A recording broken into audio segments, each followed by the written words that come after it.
We wanted to have a very dynamic sense of the combat in our game in Prototype. We wanted to have a character who's very flexible, very fast, capable of doing a lot of things. Alex is a shapeshifter, so what we mean by that is he has two kind of major abilities. One is the ability to consume and become anyone, so he has the power of disguise. If you got 4 or 5 guys guarding the entrance to a base, well, you can lure one around the corner, make a little noise, get him to investigate. You can consume him, take his disguise. Now you're him. You're the commander walking through. And then he has what we call attack, sensory, and defensive powers. If you want, whip out your claws. You can take him out that way too. We actually have a weapon called Blade, which is one of your limbs turns into a huge razor-sharp blade, and that's not so useful against crowds, for example, but it's really useful against heavily armoured opponents like tanks or APCs, where you can really just rip through the armour really quickly. We want the player to feel the satisfaction of being able to slice his way through obstacles. They're all kind of biologically driven, and they're triggerable in an instant, in a flash. As you perform actions successfully in the game, you gain experience points. You'll be able to unlock new powers, new abilities. The currency of the game is what we call evolution points. You earn evolution points by doing stuff, beating missions, beating bosses, killing enemies, destroying stuff. You use that currency in the upgrade portion of the game, and you can buy upgrades. So the player can kind of mix and match these different powers, and depending on the different scenario he's in, or the mission he's undertaking, or the enemies that he's fighting. Our previous game was the Hulk Ultimate Destruction, featuring the Hulk, action hero, over-the-top character, but pretty big. Alex Mercer is much smaller in size, much more agile. Movement in our world is an extremely important part of our game. You can literally run up a building, 80-story skyscraper, pile drive into a helicopter that's maybe 20 stories below, hit the ground, and while you're falling to the ground, transform into your full body armor with, say, a blade arm and start running through the crowds, because blade arm is great to drag behind you through a crowd, as you might imagine. So we wanted to have powers which make the player basically just feel really powerful and really well equipped, like a deadly character. The way he flips over the lip of a wall or around a sign is all done automatically. You're just pressing the left joystick.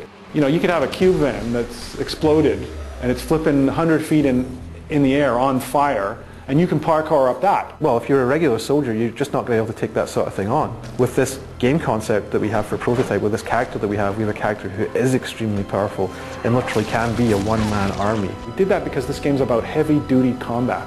You can't be picking the next brick, you know, interactively, manually in our game, because you're being shot at by, you know, an Apache helicopter with missiles. Using that horsepower of the next generation systems, and by also equipping the player with a really powerful character, we're really trying to find a way to make the most out of next gen power.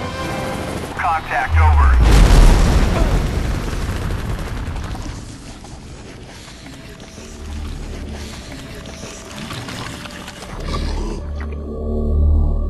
When I was first approached to do Prototype, it started with just a simple script of a synopsis, really, and a couple key phrases. You are a walking slaughterhouse, and reality +1. We wanted to make the game feel as real as possible, and having that one fantastical element, which is Alex Mercer, the virus that spreads throughout New York. We didn't want to set this on the planet Mars, you know, in 2500 AD or something. We wanted to situate it in Manhattan in the present day so we could relate to it. New York is the perfect backdrop for our power fantasy. We often say, if the game took place on the moon, who would care? The things that are happening in the game and the events that the player starts uncovering through the story and the web of intrigue are disturbing if they're taken as being real. The idea behind our game is it's a volume of space that's Manhattan, not just the 2D map of Manhattan. It's a volume of space. When you think about it that way, it's huge. The world is vast. I wanted this place to be a place of dirt, grind. And that's not saying much about New York, because New York is already dirt and grind.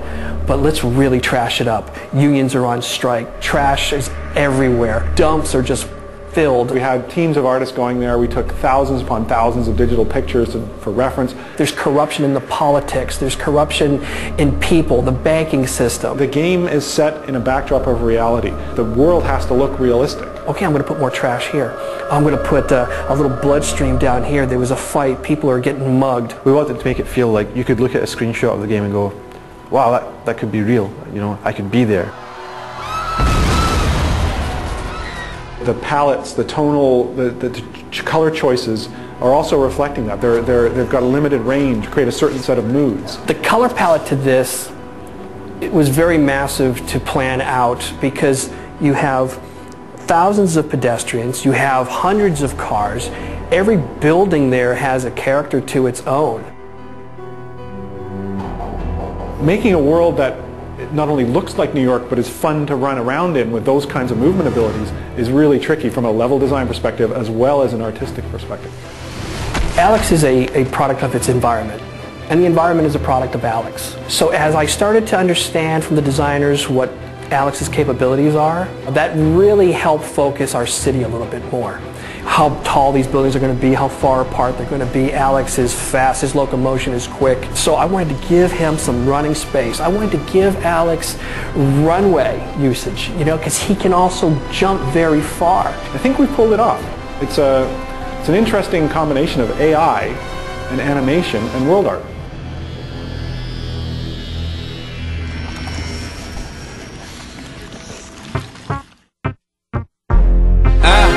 Need you to pray for me. I need you to care for me. I need you to want me to win. I need to know where I'm headed, cause I know where I've been.